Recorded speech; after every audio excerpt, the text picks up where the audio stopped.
번째 연사로 우리 국본의 대표이시자 또 우리 상임 대표이시자 한 주간의 중요한 이슈를 전해주시는 박상문 전 의원님 모시고 연설을 듣도록 하겠습니다. 박수로 맞아주시오. 박상문 의원님이십니다. 네, 안녕하십니까.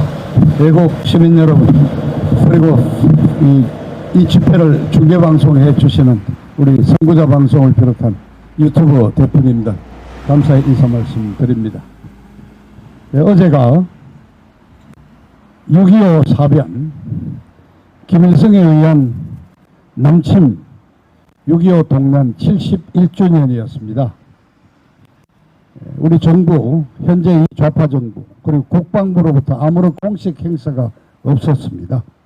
우리 태극기 혁명운동 국민본부는 어제 오후에 국방부 청사 앞에서 6.25 사변 71주년 기념식을 갖고 또 많은 회원분들과 함께 을지로까지 행진을 하면서 6.25를 기념했습니다. 오늘 저도 이 시국에 맞는 이 6.25 71주년에 저만 몇 가지 말씀을 좀 드리고자 합니다. 지금 6.25 전쟁이라고 이렇게 부르고 있습니다만은 북괴는 아직도 엄연히 대한민국 헌법에 의해서 반국가 집단으로 분류가 되어 있기 때문에 국가 간의 어떤 싸움이 아니기 때문에 전쟁이라 과연 부를 수 있는 용어가 적다한지도 모르겠습니다만은 우리는 6.25 사변으로 배웠습니다. 자, 그렇습니다. 이 6.25를 확실한 팩트만 가지고 말씀을 드리겠습니다. 특히 그동안 우리 일방적인 주장이 아니라 1990년에 소련이 해체되면서 또 40년이 지난 여러 외교 국방 관련 KGB 기밀 문서들이 일제히 공개가 돼서 6.25에 관한 전모를 우리는 확인할 수가 있었습니다. 몇 가지만 정리를 하겠습니다. 이건 김일성이가 주도하고 스탈린이 지원하고 그리고 중공이 참전한 국제전쟁으로 시작이 됐습니다. 김일성이가 소련을 2차례 방문을 했는데 특히 1950년 2월 초에 모스크바를 방문했을 때 스탈린에게 아주 정말 설득력 있게 전쟁 지원을 요구했습니다. 그렇게 해서 1950년 2월 9일자로 스탈린 소련 정부가 김일성의 남침을 승인해 줍니다. 그러고 나서 그 당시로서는 최신의 전차인 탱크인 T-34 최신형 탱크를 242대를 북한에 지원합니다. 240의 탱크가 지원이 돼서 우리 당시 대한민국 국군은 단 한 대도 가지지 못한 최신의 탱크였습니다. 그리고 6.25 전쟁이 발발하자마자 항공 2개 사단 병력과 그 다음에 그 병력 수송을 위한 5,000대의 트럭을 제공을 했습니다. 여러분, 지금도 5,000대 트럭이면은 한꺼번에 2만 명의 병력을 이동시킬 수 있는 어마어마한 수송 장비를 지원을 했습니다. 그리고 북한이 6.25 날 7개 사단, 완전 무장한 7개 사단 9만 5천 명으로 남침을 시작을 했는데요. 당시 이 북한 북괴군은 굉장한 정예부대였습니다. 왜냐? 이른바 중국 만주 대륙을 중심으로 국공내전이 벌어졌을 때 모택동 중공군 쪽에 조선족 의용군이라는 이름으로 참전했다가 북한으로 귀환한 조선 말하자면 참전 의용군들을 중심으로 가 이루어졌고 편제가 되었고 어떤 그런 전투 경험을 갖춘 지휘관들이 무질수가 많았기 때문에 아주 정예병력 7개 사단 9만 5천 명이 서울을 침공했습니다. 그리고 그 전투 계획에 따르면은 한 달 이내에 남한 전체를 장악해서 8월 15일 날 통일 조선민주주의 인민공화국을 설립한다는 것을 목표로 하고 있었습니다. 이 사실이 소련 기밀 문서에서 몽땅 다 공개가 돼서 이제는 확인된 사건입니다. 그리고 6월 초, 50년 6월 초에 김일성이는 북경을 방문해서 모택동과 만나가지고 점제 한국 남한을 통일하러 남침 전쟁을 벌인다. 그리고 유사시에 중공 인민군 병력을 동원해서 지원해 주기를 예결해서 약속을 받아냅니다. 바로 그러한 약속에 따라서 9.28 인천 상륙작전으로 서울이 수복되고 우리가 북진으로 올라가서 이른바 10월 1일 날, 10월 1일이 국군의 날이지 않습니까? 국군의 날이 지정된 이유가 해병 5사단입니까? 38선을 최초로 넘은 날이 10월 1일이기 때문에 10월 1일을 국군의 날로 정해놓고 있습니다. 그리고 파죽지세로 압록강 물까지 6사단이 압록강 물을 수통에 담아서 이승만 대통령에게 후방으로 보내는 일이 벌어졌는데 바로 그때 1950년 10월 25일에 중공군이 본격적으로 개입을 합니다. 그리고 중공군이 개입한 이후로 6.25 이 사변에서 벌어진 이 희생이 어마어마하게 늘어나는 것입니다. 인민군의 그 인해 전술로 무수한 인명이 희생되고 전투가 치열해지고 이 한반도 전체가 완전히 초토화가 되는 상황이 벌어지고 있습니다. 자, 그런 당시에 대한민국의 우리 국방 수준은 어떻습니까? 사실 1인당 GNP를 계산할 수도 없는 아주 거의 아프리카 수준의 신생국 수준이었습니다. 총 병력을 2만 명이라고 했지만은 제대로 된 무장도 없었고 일제가 남기고 간 일부 재래식 장총을 가지고 무장을 하는 그 수준에서 파죽지세로 서울을 사흘 만에 뺏기고 낙동강까지 밀려왔었죠. 그럴 수밖에 없었습니다. 그러나 이승만 대통령의 아주 그 정말 세계적인 그 어떤 민활한 외교 병력을, 외교 어떤 노력을 통해서 개전 3일 만에 트루만 미국 대통령으로부터 공산주의의 확산을 저지하는 최천병의 한반도에서 일어난 전쟁이라는 명분으로 참전을 개입하고 적각 반격이 시작됩니다. 그래서 저는 이 6.25와 관련해서 우리 이승만 대통령이 건국이 공을 세운 건국의 대통령이자 이른바 어쨌든 국난 대한민국 이 고조선 이래로 5천 역사에서 가장 참혹하고 최대 인명피해를 가져온 이 6.25 침략 전쟁을 국난을 극복하고 1953년 10월에 한미 상호 방위 조약을 맺어 가지고 지난 그 이후 70년간 대한민국이 한강의 기적을 이루고 세계 10대 경제 강국으로 일어설 수 있는 안보의 기반을 만들어준 대통령이 바로 건국 대통령이자 안보를 지켜준 대한민국 평화를 보장해준 대통령이 이승만 대통령이라는 말씀을 드립니다. 어마어마한 인명피해를 했습니다. 한국군은 공식 전사자 14만을 포함해서 부상, 실종, 포로로 해서 토탈 합쳐서 62만 명, 유엔 참전국들도 무려 50만 명이 갖고 온 인명손실, 그중에 미국은 5만 3천 명의 미군이 한국 땅에서 전사를 했습니다. 그뿐입니까? 민간인 피해가 어마어마하죠. 민간인이 250만 명이 희생이 됐고 이산가족 300만, 전쟁 고아만 10만 명, 남편이란 전쟁 미만인만 40만 명.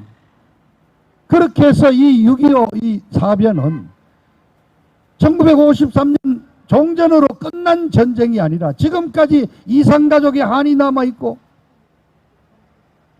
끝나지 않은 전쟁으로 지금 이루어지고 있습니다. 자, 그런데 이런 6.25의 의미를 이 좌파 정부는 정말 지속적으로 폄훼하고 왜곡해 왔습니다.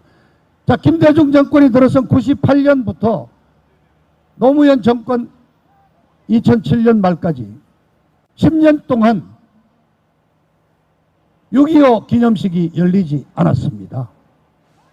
그리고 그 사이에 정교조가 만들어지고 민주노총이 만들어지면서 6.25는 김일성의 주도하에 의한 남침이 아니라 그냥 이념이 다른 남북 간의 내전으로 만들었습니다. 그냥 이념이 다르고 이해관계 다른 동족끼리 그냥 남북이 그냥 서로 싸운 내전으로 평가를 하고 또 심지어는 김일성이가 남침해 온 것이 아니라 남한 쪽에서 북한이 침략해 오도록 유도했다. 그래서 그러한 외세가 개입이 돼가지고 그러한 국제적인 어떤 공작에 의해서 북한의 김일성이가 오히려 미국 외세에 의해서 전쟁을 유도하게 됐다. 그러니까 따지고 보면은 이거는 사실상 남한이 먼저 공격한 거나 다름없기 때문에 북침이라고 지금 정교조 교사들이 학교에서 가르치고 있는 것입니다, 여러분. 특히 이 문재인 좌파 정부가 들어선 이래로는 6.25를 역사 왜곡이 아주 본격화됐습니다. 여러분 아시다시피 재작년 이 무렵에 6.25 전쟁 당시 김일성 내각의 장관으로서 6.25 전쟁을 치르는 그 후방에서 물자 조달을 책임졌던 그 김원봉이를 독립운동가라는 이름으로 국가유공자로 지정해서 훈장을 주겠다고까지 했습니다. 뿐만 아니라 18년 평양을 방문하고 김정은이와 회담을 할 때 군사합의서가 만들어져서 이른바 2018년 9.18 군사합의서에 따라서 전방 GOP 다 해체하고 해안선의 철책선, 경계선 다 해체하고 지뢰밭 다 해체하고 지금도 북한이 마음만 먹으면 북한 특수부대가 육상을 통해서 해상을 통해서 침투할 수 있는 길을 다 열어주고 사실상 북한에 대해서 완전히 방어태세를 거의 그냥 무장 해제한 것이 바로 이 문재인 좌파 정부 아닙니까? 어떻게 우리가 250만 희생되고 이산가족 300만 전쟁과 10만 이 처참한 민족사회 동족상잔의 이 비극을 이런 식으로 역사를 왜곡하고 넘어갈 수가 있습니까? 한마디로 말해서 김일성이의 남침에 대한 그 원죄에 면죄부를 주기 위한 것이 DJ 정부 이래로 노무현 정부 그리고 이 문재인이 이르기까지 좌파 정권의 줄기찬 어떤 역사 왜곡이 지금도 진행이 되고 있습니다. 그런 점에서 6.25 전쟁은 아직도 끝나지 않았습니다. 끝나지 않은 전쟁입니다. 자, 그런데 여러분 6.25를 이틀 앞둔 6월 23일 날 보도가 일제히 됐습니다. 여러분들이 잘 아시는 세계적인 시사 주간 잡지 타임 잡지가 있죠. 타임 잡지 아시아판, 전 세계 국제판이 아닙니다. 아시아판 표지 모델로 문재인이가 등장을 했습니다. 6.25를 이틀 앞둔 6월 3일자 일제히 공개됐습니다. 이 문재인 청와대는 야 우리 문재인이가 4년 만에 그 세계적인 시사 주간지에 표지 모델로 등장했다고 자랑 삼아 홍보를 한다고 그냥 보도자료를 대대적으로 뿌렸습니다. 그 표지 모델로 세우기 위해서 또 어떤 로비를 했을지 여러 가지 짐작은 갑니다만은 확인되지 않은 사실이라서 더 이상 말씀을 드리지 않겠습니다. 자, 청와대에서 인터뷰를 했다는데 그 내용이 뭡니까? 김정은이를 만나보니까 아주 베리 아니스트하대. 아니스트라는 말은 정직하다는 얘기입니다. 아주 김정은이가 정직하고 과단성 있는 결단력을 갖고 있고 아주 국제 감각도 뛰어나더라. 그리고 18년에 자기가 평양을 방문했을 때 한반도 평화에 대한 북한의 그 의지를 읽을 수가 있었고 평양이 완전히 바뀌었다. 이건 말입니다. 도대체 청와대 주인이라는 문재인이가 할 수 있는 얘기가 아닌 아주 김정은에 대한 격찬을 늘어놨습니다. 그러면서 남은 임기 동안에도 끝까지 소통하고 대화하면서 한반도 평화 프로세스를 지켜나간다. 그렇게 해서 타임 표지 잡지의 제목이 오퍼, 마지막 오퍼, 아직도 임기 남은 마지막 동안 대화 오퍼를 보내고 있다. 이렇게 돼 있는데 타임 잡지 기자도 인터뷰를 해보고 나서 도대체 이건 정말 정신 나간 사람이다.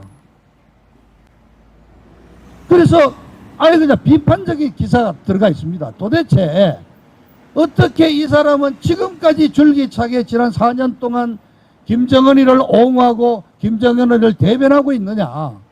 지금 미국 새 행정부 바이든 행정부의 주요 고위 관리들도 이러한 문재인이의 김정은이 옹호, 김정은이 대변 이러한 발언들은 부작용이 나고 판단을 그르치게 할 수 있고 이건 아주 북한과의 관계 문제에 아주 해로울 수 있다는 점에 우려를 표명하고 있다. 그리고 이렇게 줄기차게 뭘 김정은이가 아주 정직하고 뭐 솔직한 놈이고 결단력이 있다 그러는데 그 결단력이 그래 자기 고모부 자기를 키워준 고모부를 처참하게 죽이고 자기의 이복형인 김정남이를 말레이시아 공항에서 독극물로 암살하고 이러한 아주 냉혈한의 모습이 바로 결단력이 있다고 문재인이 당신이 칭찬하는 거냐? 타임지 기자가 그렇게 썼습니다. 그리고 김정은이는 집단 처형, 살인, 강간, 고문 등 반인륜적인 이 좌파 일당이 대한민국을 더 이상 망쳐서 우리 20대 30대 우리 아들과 손자들이 30년 뒤에 50년 뒤에 그 짊어질 부담을 우리 애국 어르신들이 대한민국을 지키는데 앞장서셔야 되지 않겠습니까? 제발 대권 노름 그만두시고 냉철하게 대한민국의 현실을 직시해 주시기를 간곡히 부탁 말씀드립니다. 감사합니다. 네. 네, 다음으로 이 뜨거워지는 계절과 너무나도 어울리시는 연사이십니다. 열정의 남자, 열정의 연사, 우리 윤용 교수님 모시고 뜨거운 연설 듣도록 하겠습니다. 박수로 맞아주시오. 여러분들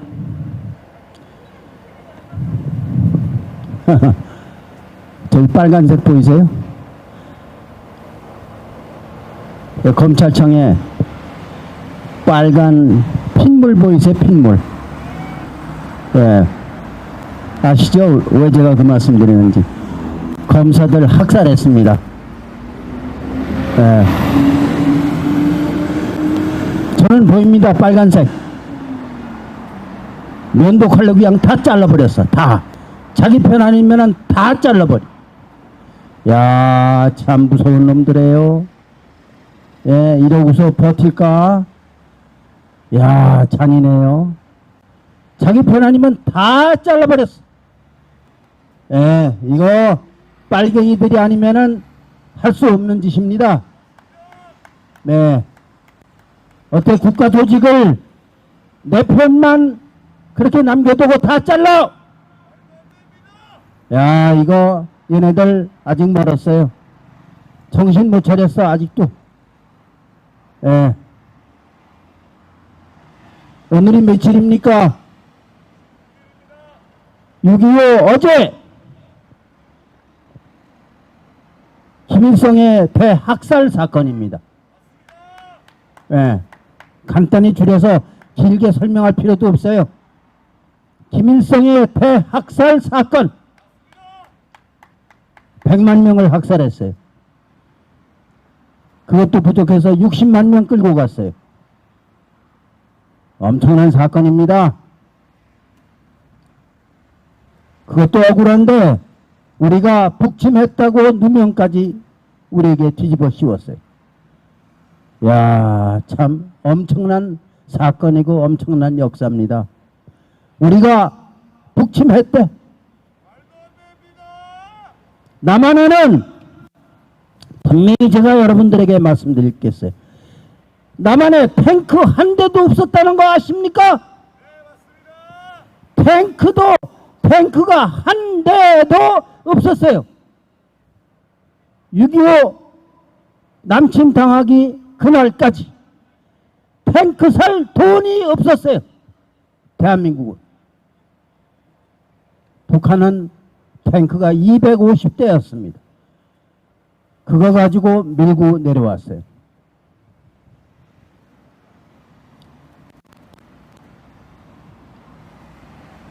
북침을 하건 남침을 하건 비행기가 있어야죠. 전투기가 있어야죠.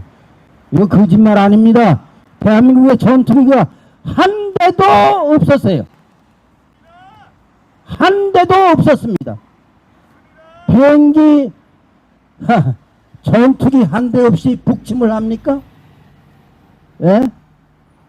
거짓말 해도 어느 정도 속아 넘어갈 수 있는 거짓말을 해야지. 비행기 한 대도 없는데 어떻게 북침을 해? 북한은 소련제 제트기 200여 대가 있어서 그거 가지고 밀고 내려왔어. 그 다음에 백범 김구 선생님이 암살을 당한 날이 언제입니까? 6월 26일 날입니다. 안두희가 쐈어요. 6월 26일 날. 그래서 6.25 전날, 6월 25일 전날 모든 군인들을 다 휴가 보냈어. 휴가. 예. 김구 선생 암살 기념일이다 그래가지고 다 휴가 보냈어. 군대가 텅 비었었어. 무슨 북침이야? 아, 군대가 텅 비었는데 북침이야? 아, 참. 어느 정도 비슷하게 거짓말을 시켜야지. 이게 6.25 대학살 사건입니다. 그게 아직도 내려오고 있어요. 문재인이가 이걸 이해받아가지고 김일성을 모시고 있는 게 지금 문재인 일당이야. 이렇게 심각한 겁니다. 예. 이제요, 선거 얼마 안 남았어요. 8달 조금 못되게 남았습니다. 7달 조금 더 남았어요. 대통령을 누구를 뽑냐? 예. 만일에 우리가 지면 어떻게 되느냐? 뭐 설명 드릴 필요도 없어요. 엄청난 일이 벌어집니다. 예. 우선 기업이 국가 소유로 변해. 겉은 멀쩡해. 겉은 다 개인 기업이야. 그런데 재벌부터 시작해가지고 다 국가 소유 비슷하게 다 변합니다. 예. 그리고 누구 뽑을 때 뭐 학살할 정도니까 말하면 뭐합니까? 누구를 뽑을 때 공무원을 뽑거나 할 때 다 면접으로 뽑아요. 면접으로. 예. 진업편 아니면 아예 발도 들여놓지 못하게 해. 무서운 세상으로 바뀝니다. 예. 그리고 에너지 참 기가 막혀요. 전기 뭐 이런 거 북한하고 나눴어. 예. 아, 심지어 전기를 러시아와 중국에서 북한을 타고 줄로 전기줄을 타고 와가지고 우리가 수입한다잖아. 예. 기가 막힌 세상이 됩니다. 이거 엄청난 얘기예요. 그 다음에 소위 유학생이라고 해서 북한 학생들이 고려대에 옵니다. 서울대 학생들이 평양 김일성 대학으로 갑니다. 성균관대학 학생들이 뭐 김책 무슨 대학으로 가요. 거기 대학 학생들이 중앙대학으로 와요. 연세대학으로 와요. 무서운 세상으로 바뀝니다. 예, 반드시 우리가 이겨야 돼. 그런데 지금 야당은 어떻게 되느냐. 대표를 뽑아놨는데 어린애를 뽑아놨어. 이거 완전히 어린애야. 하는 짓이 이거 개판이야. 어린애가 당대표야 지금. 예? 이거 큰일 났어요. 하는 짓 보면은 참 믿을 수 있는 짓이 하나도 없어. 왜? 왜냐하면 꼰대들이 뒤에 있기 때문에. 꼰대들이 다 조종해. 박근혜 탄핵파들이 다 뒤에서 조종하고 있어요. 이게 야당입니다. 지금 밥상 잘 차려가지고 정말 7달 후에면은 우리가 완전히 완패를 하게 되어 있는데 이거 다 깽판 놓게 생겼어. 큰일 났습니다. 예. 큰일 났어요. 7달밖에 안 남은 대통령 선거 하나 마나 문재인이 다 먹게 생겼어. 이거 우리가 나서야 됩니다. 누군가 한 사람을 밀어가지고 대통령 만들어야 돼요. 지금 그렇게 못하게 돼 있어요. 예. 야당에서 그걸 반대해. 부정선거가 하나도 없다는 놈이 하버드 대학 컴퓨터과 나왔대. 하버드 대학 컴퓨터 공부했다는 놈이 부정선거가 하나도 없대. 이게 현재 실정입니다. 그게 당대표야. 나라가 참으로 기가 막히게 지금 돌아가고 있습니다. 여러분들이 여기 와서 계신 여러분들이 나서지 않으면은, 여러분들이 일으켜 세우지 않으면 이 나라 망합니다. 영원히 김정은의 손에 들어갑니다. 문재인의 손에 들어갑니다. 우리가 이 나라 구해야 됩니다. 나라가 다 썩었어요. 하도 낙하산으로 떨어뜨려가지고. 낙하산은 제가 지난번에도 말씀드렸습니다마는 낙하산은 적당히 해먹어. 너 내 편이니까 적당히 해먹어. 그러고서 80%는 전라도 사람들이야. 이거 전라도 공화국이지 멀쩡한 정상적인 대한민국 공화국이 아닙니다. 지금 전라도 공화국이에요. 전라도 사람을 이용해서 전라도를 나쁜 사람으로 만들어버리는 게 이 문재인 정권의 정책입니다. 예. 큰일 났어요. 나라가 뭐 되는 게 한 개도 없어. 제가 지난주에 여기 못 나왔습니다. 부산에 갔기 때문에 못 나왔어요.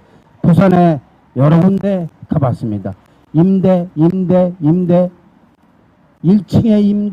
2층에 임대, 3층에 임대, 60%가 적자 아니면 파산이더라고요.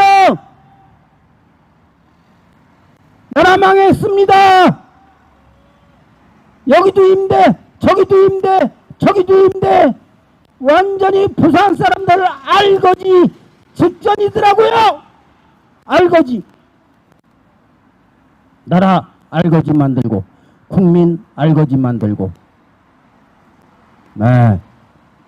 LH 사건 그거 조사 끝났다 그래 놓고 민주당을 반토막을 딱 내가지고 12명을 뭐 당에서 내쫓고 뭐 하고 이렇게 다 했는데 이거 다 거짓말입니다. 예.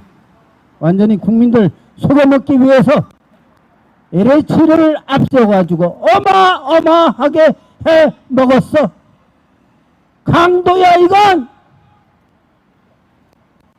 청와대 관련자 지금 막 속속들이 나오고 있어. 엄청나게 해먹었어. 문재인 안 해먹었을까? 엄청나게 해먹었을 거야. 에. 그러니까 피가 낭자하게 검찰청 다 학살하는 거야. 김아무개 검사도 학살, 최아무개 검사도 학살, 이아무개 검사도 학살, 이은아무개 검사도 학살. 야, 무서운 놈입니다, 문재인이. 이놈 놔뒀다간 큰일 나요. 빨리 쫓아내야 돼요. 국민들 다 죽여요. 우리나라 기업 완전히 국영기업화 될 겁니다. 3월 9일 날 대선에서 지면은 엄청난 일이 벌어질 겁니다. 야, 우리나라 살려야 됩니다. 네. 한두 가지가 아닙니다.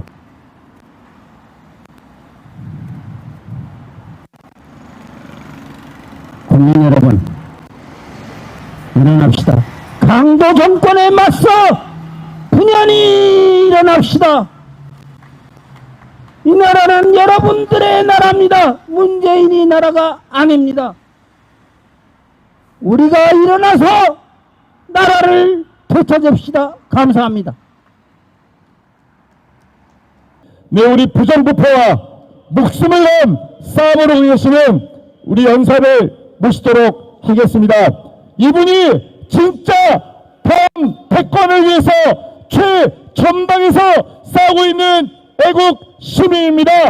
언젠가 선거가 공명전대해진다면 바로 이분들의 힘으로 전대해지는 것이 아니겠습니까? 연사를 모시겠습니다. 우리 귀여운 따님과 나오실 텐데 반짝반짝 주님 뜨거운 박수로 맞아주시오. 안녕하세요. 반갑습니다. 굉장히 오랜만에 왔어요. 제가 서초에는 왔는데 여기 무대에는 진짜 오랜만에 섰습니다. 반갑습니다. 이제 박근혜 대통령님이 탄핵당한 지도 5년이 다 돼갑니다. 긴 시간 동안 많은 애국자분들이 이제 정의와 공정을 외치면서 아스팔트에 나와서 긴 시간 너무너무 애를 많이 쓰셨습니다. 전 세계적으로도 이렇게 이제 제가 아무것도 없는 뇌물 한 푼 안 묵은 분이 그것도 헌법을 위배해 가면서까지 있지도 않은 탄핵을 받으셨습니다. 이거는 한 사람의 대통령님이 탄핵을 받은 것이 아니라 국가가 대한민국 국민이 탄핵을 받은 것입니다.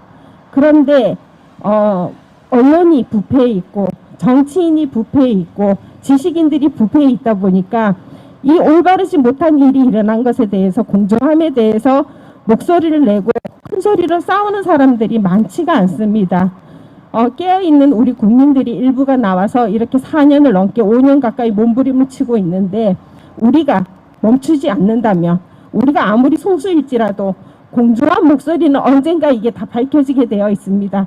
우리가 멈추지 않는데 공정한 사회가 안 올 것입니까? 우리가 지치지 않는다면 공정하고 정의로운 사회는 꼭 옵니다.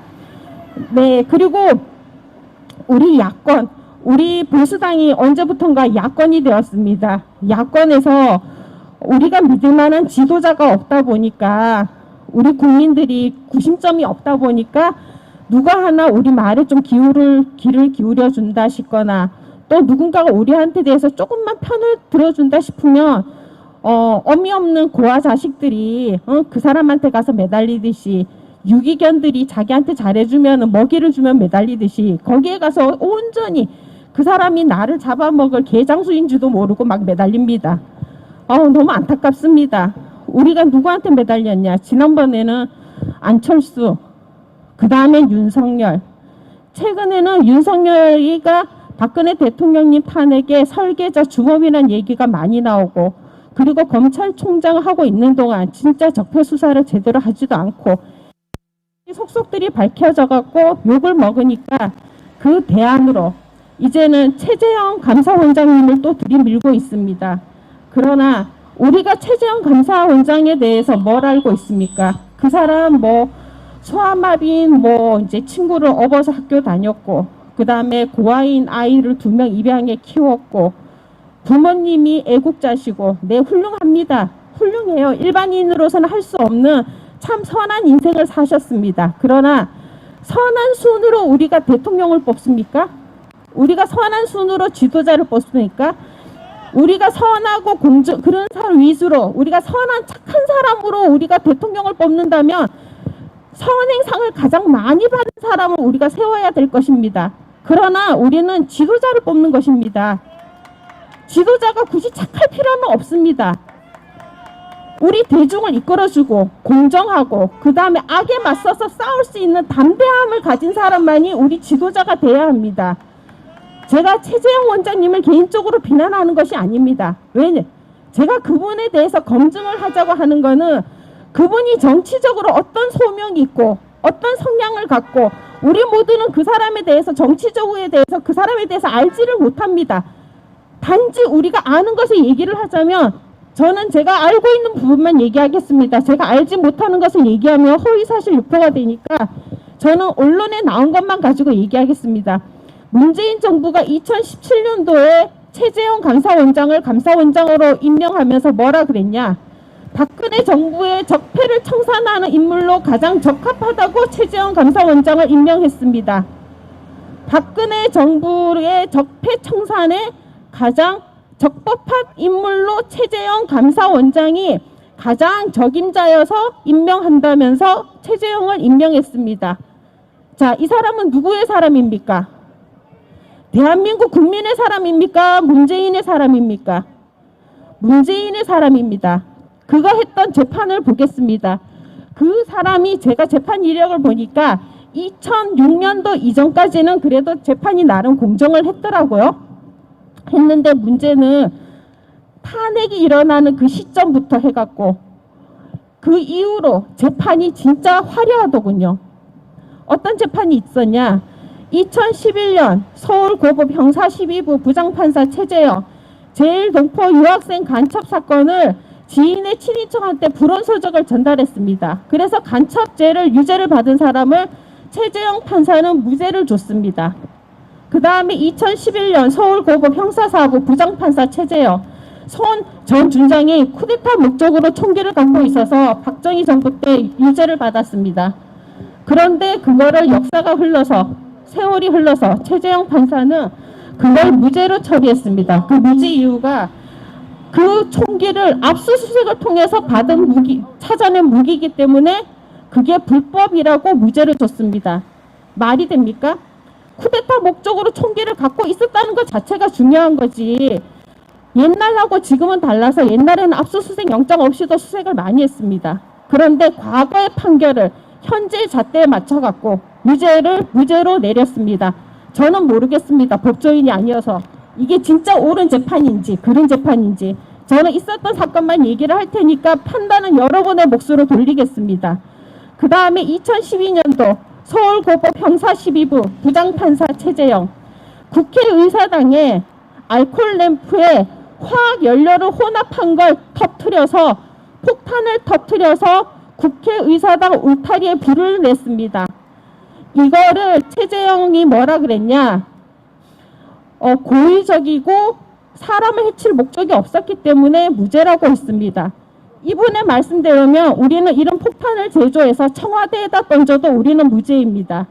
자, 우리가 알코올에 화학연료를 혼합한 폭탄을 만들어서 청와대에 던진다면 그게 무죄가 되겠습니까? 우리가 이거를 민주당사나 국힘당사를 향해서 던지면 무죄가 되겠습니까? 우리가 이거를 국회에 쳐들어가서 국회에다 던져서 불을 지른다면 무죄가 되겠습니까? 네, 이거를 무죄를 주신 분이 최재형 판사님이십니다. 분명히 불이 났고 그을렀고 기물파손죄로 50만 원의 벌금이 나왔습니다. 분명히 나왔는 거를 무죄를 주셨습니다. 이 부분도 최재형 판사님이 대권을 나오신다면 스스로가 해명을 하셔야 됩니다. 그리고 2016년도 보이사 직파 간첩 홍강철 이 간첩을 무죄를 줬습니다. 민들레라는 탈북자 모임에서 그 변호인단이 변호를 하였습니다. 뭐 여러 가지 이유를 줬지만은 제가 알기로는 어쨌든 이런 공안법은 일반 법하고 다른 걸로 알고 있습니다. 그러나 최재형 판사님이 간첩에 대해서 재판을 할 때 공안법을 들이댄 게 아니라 일반인법에 맞춰서 재판을 했다는 것입니다. 그래서 저는 그것도 묻고 싶습니다. 이 사람 홍강철이가 나와서 일반인처럼 살았다 그러면 이해가 갑니다. 그렇지만 이 사람은 유튜브를 하면서 친북 활동을 합니다. 천안함이 미국이 격파한 거라고 방송을 했습니다. 유튜브에서. 그리고 탈북민들을 북으로 돌아가기를 부추깁니다.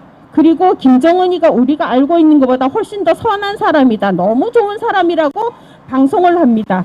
그리고 북한이 대한민국이 알고 있는 것보다 훨씬 더 살기 좋은 곳이라고 방송을 합니다. 자, 방송 내용만 봐서는 이자가 간첩입니까? 아닙니까? 최재형 판사께서는 참 자상하게도 무죄로 주셨습니다. 이 간첩을. 네, 저는 이게 무죄가 될 수 있는 사안인지 아닌지는 모르겠습니다. 그러나 대한민국 국민의 상식으로서 간첩 유죄를 받았던 사람을 무죄를 줬는데 이자가 나와서 친북 활동을 계속하고 있다 그러면 상식적으로 이자는 간첩입니다. 최재형 판사님은 대권 나오신다면 다른 건 몰라도 이 부분에서는 적극적인 해명을 하셔야 됩니다. 본인의 재판이 옳았는지 틀렸는지, 만약에 틀렸다면 솔직하게 사죄를 하셔야 됩니다. 그리고 자신의 잘못에 대해서 내가 과거에는 이랬지만 앞으로는 이런 일이 없게 더 공정한 세상을 만들기 위해서 내 남은 인생을 희생하겠다라고 정확하게 말씀하셔야 됩니다. 그렇지 않고 어물쩍 넘기면서 그런 일이 그 시대에는 꼭 맞았던 것처럼 이렇게 말도 안 되게 넘어간다면 앞으로 이 나라에서 누가 간첩을 잡겠습니까? 전부 다 무죄인데. 그죠? 이런 사람을 우리의 지도자로 뽑을 수 있겠습니까? 없습니다. 자, 그 다음에 2016년도 동아일보 해직 기자 이부영 청우회 사건이 있습니다. 이 청우회라는 게 무엇이냐? 1975년 모택동식 사회주의 찬양 국가 별난 목적의 반국가 단체를 청우회라고 합니다. 여기에 대해서 분명히 모택동 사상을 퍼뜨리고 교육한 이 단체를 무죄를 줬습니다. 참 신기하죠. 이 나라가 우리가 분단 국가가 아닙니다. 최재형 판사님의 판결을 보면 우리는 한 번도 전쟁이 없었던 나라이고 우리가 분단 국가로 가까이 있는 북한은 이 세상에서 가장 악랄한 3대 세습 김씨 세습 국가의 독재 국가가 절대 아닙니다. 우리가 분단 국가를 대만으로 갖고 있습니까? 일본으로 갖고 있습니까? 우리는 이 세상에서 가장 악랄한 독재 국가를 분단 국가로 갖고 있는데 이런 나라에서 공산주의를 찬양하는 자를 무죄를 줬습니다. 저는 이게 무죄가 될 수 있는지 아닌지 모릅니다. 저는 평범한 대한민국 국민이고 법을 단 한 번도 공부해 본 적이 없는 사람이고 저는 어려서부터 그냥 방공 교육을 받고 자랐을 뿐인 것이고 제 상식으로 생각해서 모택동을 찬양하는 단체가 무죄일 수는 없다라고 생각을 합니다. 그러나 그조차도 판단은 국민의 몫인 것이고 거기에 대해서도 최재형 판사님은 해명을 하셔야 된다고 봅니다. 그 다음에 2016년도 조홍천, 박관천 청와대 문건 유출 사건에 대해서 하나는 무죄, 하나는 집행유예를 내리셨습니다. 징역 8개월에. 그런데 이자들이 복사본과 추가본을 유출했는데 이거는 대통령 문건이 아니라고 무죄라고 했습니다. 청와대 기록물을 복사본이든 추가본이든 마구 유출을 해도 대통령의 기록물이 아니면 이게 무죄입니까? 이거는 간첩이나 스파이들이나 할 짓 아닙니까? 저는 청와대 근무를 안 해봐서 모르겠지만 이런 게 무죄라 그러면 이제부터 청와대 근무하는 사람은 아무거나 막 빼돌려도 되겠습니다. 대통령 기록물만 아니면. 저는 우리나라 지식인들, 그 다음에 정치인들, 그 다음에 공무원들이 무슨 생각을 갖고 이런 판결을 내리고 이걸 합당하다고 하는지 침묵을 하는지 저는 알 수가 없습니다. 제발 우리 같은 대한민국 국민의 이 시야, 저와 같은 시야를 제발 맞춰주시기 바랍니다. 우리는 상식이 통하는 사회에서 살고 싶습니다. 그리고 또 2016년도 저축은행 뇌물 사건을 받은 박지원을 무죄를 줬습니다. 받은 건 사실이지만 뇌물을 준 사람의 증언을 그 전에 법정에서는 채택을 했지만 최재형의 법정에서는 그 증언을 신뢰할 수 없다고 무죄를 줬습니다. 우리나라 법정은 일관된 증언을 하면은 유죄로 됩니다. 이 증인이 일관되게 같은 걸 꾸준히 주장을 했는데 이게 왜 무죄입니까? 저는 알 수가 없지만 현금을 줬다면 분명 찾은 기록도 있을 것이고 준 거는 증거가 없겠지만 증인이 있고 모든 게 있었을 것이죠. 그러니까 그 전 재판에서는 분명히 유죄를 줬습니다. 유죄를 줬지만 최재형의 법정에서는 무죄를 줬습니다. 저는 이것도 제가 전문 분야가 아니어서 알 수가 없습니다. 그렇지만 국민들은 알 것이고 판사들은 알 것이라고 생각됩니다. 특히 여기에는 법원과 검찰청 앞이지 않습니까? 그리고 또 이 얘기는 진짜 꼭 해야겠습니다. 2021년도 3월 5일 날 정부의 탈원전 에너지 정책 수립 과정이 절차적인 문제가 없다고 감사원에서 판결을 내렸습니다. 그러나 우리가 최재형을 우리의 대선 후보라고 외치는 이유가 뭡니까? 그 탈원전을 감사했다는 이유입니다. 그래서 저는 이런 판결을 간첩을 무죄 주고 박지원을 무죄 주고 줄줄이 이런 사람이 왜 이 탈원전을 감사를 했을까? 그래서 그 뉴스를 찾아봤습니다. 찾아봤더니 너무 웃긴 거 있죠. 2019년도 6월 달에 국힘당의 정감윤 의원님이 계십니다. 이분이 국민감사를 청구했더군요. 탈원전에 대해서. 이거 최재형이 하고 싶어서 한 게 아닙니다. 국회의원이 감사 청구를 했기 때문에, 그것도 국민감사 청구를 했기 때문에 어쩔 수 없이 감사를 한 겁니다. 이분이 뭐라 그랬냐. 2차 에너지 기본계획, 에너지 기본계획은 5년마다 하는 우리나라의 가장 상위법이라고 합니다. 이 에너지 기본계획 최상위법을 무시하고 3차 전력 수립 기본계획, 그 하위법을 가지고 상위법 무죄를 내렸습니다.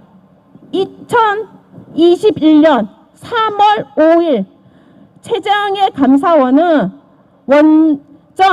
탈원전 이 정책이 아무 절차상 하자가 없다고 무죄를 내렸습니다. 우리나라 탈원전에 문재인 정책에 부역을 한 것입니다. 이분이 우파의 지도자로서 정당합니까? 정당합니까? 그리고 안동데일리 조충렬 기자님이 전자투표 분류기, 그것도 공익감사 청구를 했습니다. 300인 이상의 서명을 모아서. 국민 공익감사 청구는 300인 이상 동의가 있어야 됩니다. 그렇게 감사 청구를 했는데 우리나라 최재형의 감사원에서는 실제 그 LG 노트북을 직접 뜯어보지도 않고 분해보지도 않고 LG에 공문을 보냈습니다. 너희가 송수신기 되는 장치가 있냐 없냐. 그러면 LG에서 있다고 할까요? 없다고 할까요? 네, 들킬 때 들킬 값이라도 없다고 합니다. 없다고 보낸 그 답변서를 가지고 감사원은 무죄를 내렸습니다. 자, 우리나라 감사원이 이렇게 훌륭합니다. 누구의 감사원이 이렇게 훌륭합니까? 바로 최재형의 감사원이 훌륭합니다. 우리나라 월성 1호기 탈원전을 감사를 무죄 내고 투표 분류기를 무죄 내고 이 모든 말도 안 되는 감사를 한 게 최재형의 감사원입니다. 그리고 안타깝게도 박근혜 대통령님의 가장 큰 1등 공신이 조홍천, 박관천 문건 유출, 이들의 문건 유출이 바로 최순실의 비선 실세라는 말을 만들어낸 문건 유출입니다.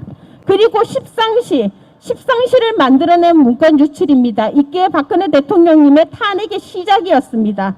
이거 누가 무죄 줬습니까? 최재형이 무죄 줬습니다. 이 사람들. 그리고 탄핵 찬탄바 국회의원 234명 누가 모았습니까? 박지원이 모았습니다. 그 박지원 누가 무죄 줬습니까? 바로 최재형 판사가 줬습니다. 이거는 우연일 수도 있겠지요. 분명히 우연일 수 있습니다. 저는 그래 생각합니다. 그렇지만 방귀도 잦으면 똥이 나온다고 우연히 너무 많이 겹쳐서 이젠 의혹이 됐습니다.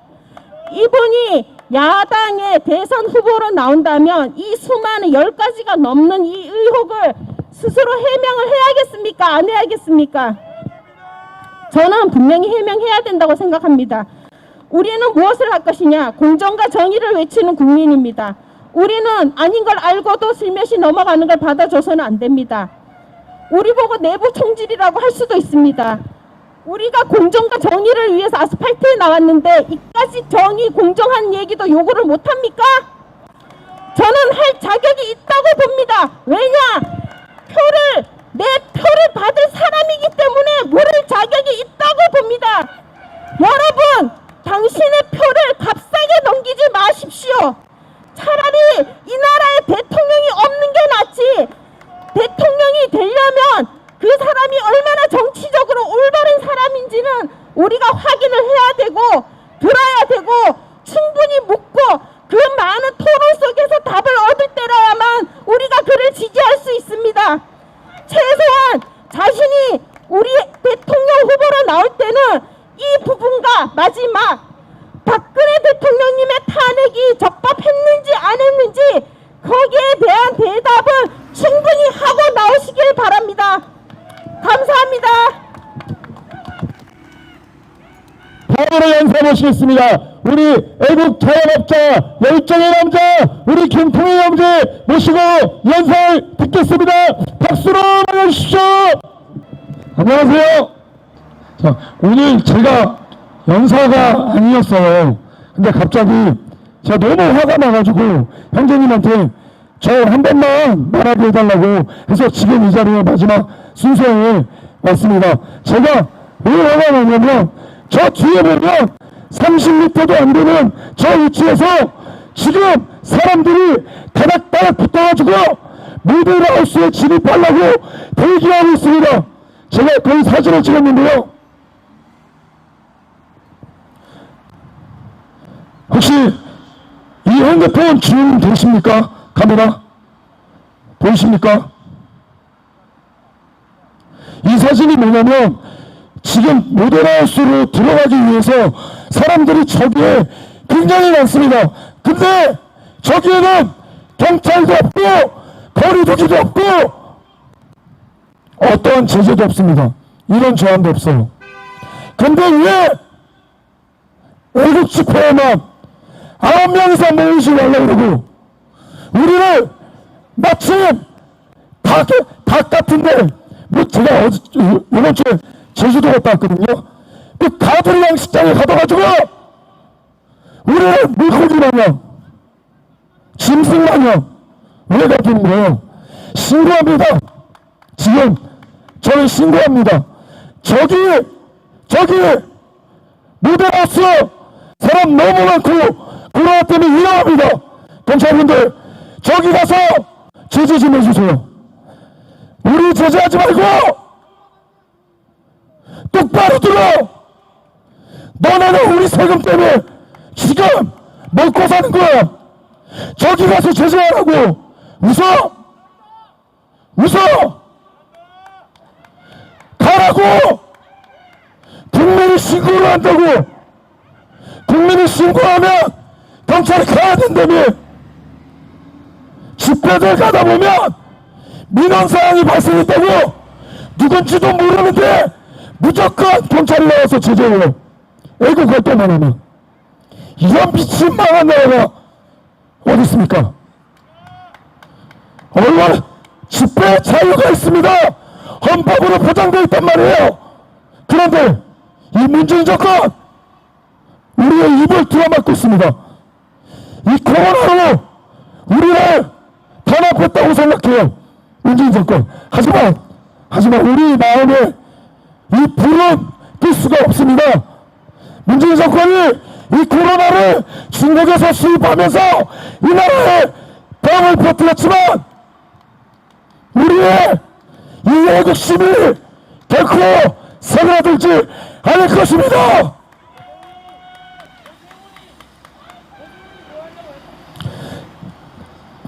정확히 하셔야 됩니다. 애국분들 여러분.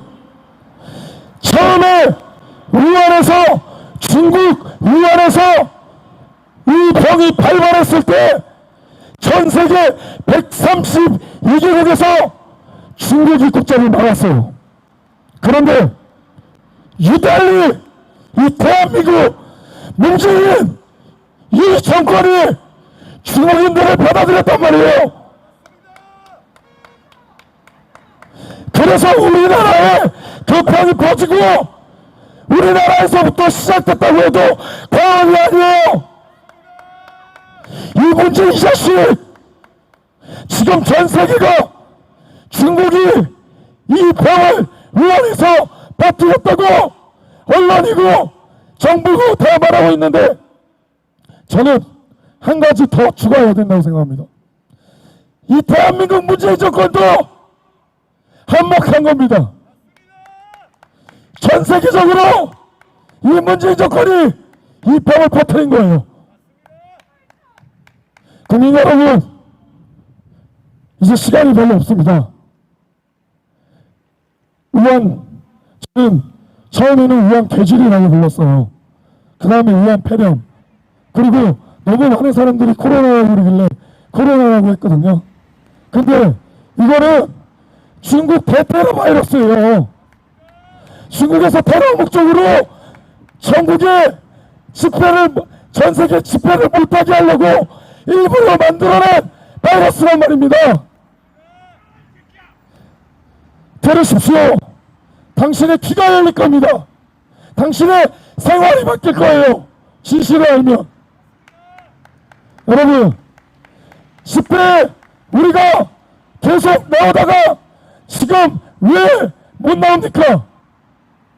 이 지금 전염병 이것 때문에 국민들 못 나오는 거 아니에요? 이 가짜 전염병 무서워하지 마시고 다음 주부터 계신 곳에서 가까운 집회들에 합류하세요. 시간이 얼마 없습니다. 우리가 행동으로 보여야 됩니다. 우리가 우리만의 리그를 만들어서 안 돼요. 이제는 저들의 미혹을 이기고 행동으로 나라 사랑을 보여주시기를 간절히 바랍니다. 감사합니다.